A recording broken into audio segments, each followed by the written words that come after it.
Bill, thank you. Governor Rick Snyder is working hard, literally, to get you to agree to raise your taxes to pay for road repair as well as other state expenditures.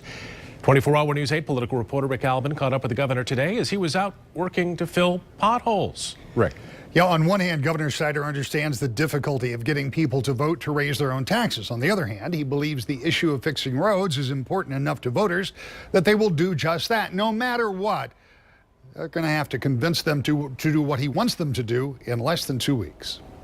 Yeah, I was going to say, I could get sprayed. That's why the governor left his trademark sport coat aside and broke out the blue jeans and work gloves to try to hammer home a point. Along a section of M37 in southern Kent County, Snyder, MDOT, and Kent County Road Commission workers showed off some newer technology that they're using to patch roads.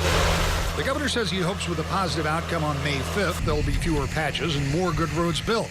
But he knows it isn't easy to message a plan that doesn't just deal with roads, but with schools and local governments and low-income tax relief. Well, I think there's a good opportunity to still see this pass, Rick. A big part of it is there are a lot of people with questions.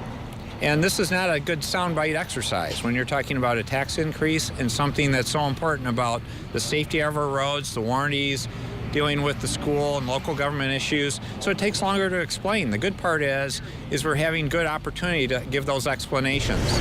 All of the other things included in the deal have drawn criticism from opponents who say it should be just about the roads.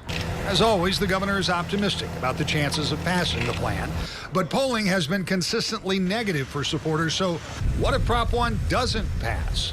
Then what? It becomes more challenging, Rick, because after the voters vote down something like this, it's harder for some legislators to look at it. But I'm going to stay on this.